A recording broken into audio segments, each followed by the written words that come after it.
Alors Bitcoin est au contraire une crypto-monnaie qui est extrêmement traçable. La totalité des transactions réalisées en Bitcoin sont inscrites sur un grand registre numérique accessible par tout internaute qu'on appelle la blockchain ou chaîne de blocs en français. Après, est-ce que Bitcoin est une crypto-monnaie anonyme? C'est très loin d'être vrai. En fait, les utilisateurs, les individus ou les entités qui vont réaliser des transactions en Bitcoin ne vont pas voir leur identité réelle apparaître sur le registre, mais une suite de caractères alphanumériques qu'on appelle la clé publique. Étant donné que de plus en plus d'individus passent par des services tiers, donc des plateformes d'échange en ligne ou des portefeuilles numériques pour réaliser leurs transactions en Bitcoin, et que ces services-là vont demander à leurs utilisateurs, leurs clients, d'enregistrer leur identité réelle pour utiliser leurs services, il va devenir possible pour certains acteurs, donc en premier lieu les forces de l'ordre, de contacter les dits services pour acquérir, par exemple,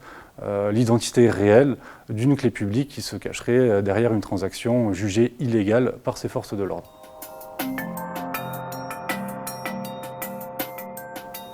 Il faut bien garder à l'esprit que l'apport de ces données numériques va rester limité, mais vient en complément d'une démarche plus globale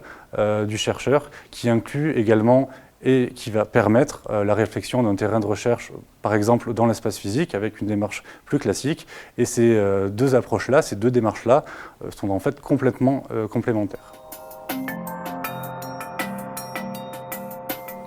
Alors pour ce qui est des données de transaction en Bitcoin, comme celles que je viens de mentionner, même si ces données vont rester anonymisées pour nous chercheurs, elles vont nous permettre de faire ressortir des choses assez intéressantes comme des normes de comportement par exemple. Si je reprends l'exemple où j'ai retracé les transactions en Bitcoin d'un internaute qui fait des dons à des sites français d'extrême droite,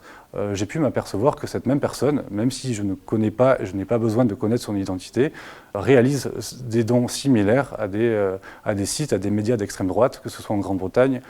ou aux États-Unis.